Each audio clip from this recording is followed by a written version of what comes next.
এখন আমার মূল কথা হলো আমার মামলা করে একটি চেকের যে কোনো বিষয় হোক লেনদেনের বিষয় হোক চেকের একটি মামলা আছে। এই মামলাটা মেলান্দ থানায় আসে।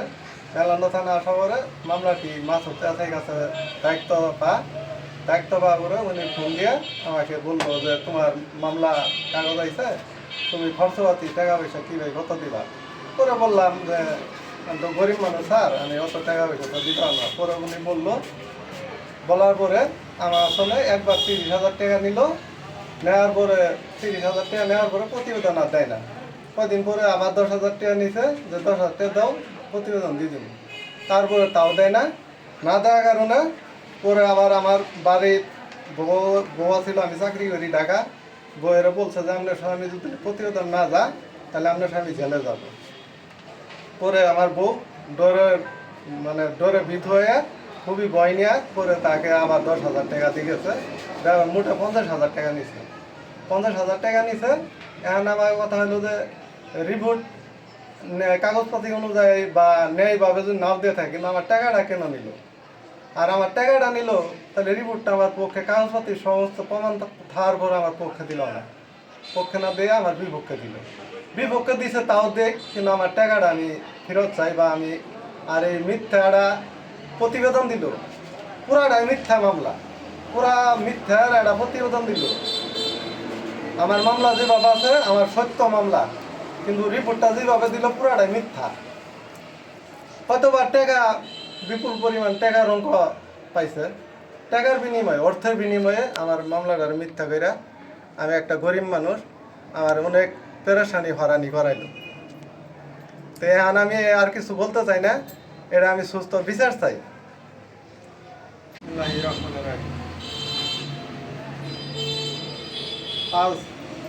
পাঁচবার আমার চেক বই হারানো যাওয়ার পরে অনেক খোঁজাখুঁজি করার পরে আমি মাইকিং সহ করার পরে খোঁজাখুঁজি করার পরে যখন না পাই, তখন আমি থানায় আইসা মুরব্বীরা বললো যে তুমি তাড়াতাড়ি জিডি করে রাখো। পরে থানায় আসলাম, আসার পরে আমি থানায় অভিযোগ দিলাম। জিডি অভিযোগ দেওয়ার পরে অভিযোগ নেওয়ার পরে আমি জিডি কাগজ 1 কপি নিয়ে পরে থানার ওসি সাহেব বললো যে এটা ব্যাঙ্কে আমরা জমা দেব। পরে আমি ব্যাঙ্কে জমা দেওয়ার পর ব্যাঙ্কে রিসিভ করেছে নিচে। নেওয়ার পরে আমি কপিটা আবার অ্যাকাউন্ট বন্ধ করে দিতে, অ্যাকাউন্ট ক্লোজ করে দেওয়ার পরে আমার ব্যাংক থেকে আবার ওরা বন্ধ হওয়ার জন্য কাগজ দিয়ে দিচ্ছে। কাগজ দেওয়ার পরে আমি নিয়ে গেছি। তারপরে অনেক দিন যাবার খোঁজাখুঁজি করার নিখোঁজ, আমার আর কোনো তথ্য পাইতা দিই না পাওয়ার কারণে আপনার 19 মাস পরে তথ্য পাইলাম যে এই চেক বইটি সরপুলি সাহেব সুজনের কাছে আছে। সুজনের নামে পাওয়ার পরে অনেক দিন যাবত ওর কাছে ঘোরাঘুরি করার পরে চাওয়ার পরে অনেক দিন দেয় নাই। না দেওয়ার পরে কিছুদিন পরে ফোন দিছে যে তোমার চেক বইটি আমার কাছে আছে, নিয়ে যাও। পরে আমি নিবার গেছি। নিয়ে যাওয়ার পরে আমাকে আটকাইয়ে ঘরে জিম্মি করে আটকাইয়ে আমার সঙ্গে চেক আর স্ট্যাম্প, সাদা স্ট্যাম্পের সাইন নেওয়ার পরে আমার ফোন দিছি আমার বাড়িতে। ফোন দেওয়ার পরে আর বাড়িওয়ালা গেছে, যাওয়ার পরে উনি উদ্ধার করে নিয়ে আসে আমাকে। উদ্ধার করে আনার পরে পুনরায় আমি কোর্টে মামলা করি। ওই মামলার তদন্ত মেলান্দ থানায় দিছে। মেলান্দ থানা তদন্ত দেওয়ার পরে আমার ব্যাংকের কাগজপাতি, জিডি, এগুলো সমস্ত কিছু আমি জমা দেই।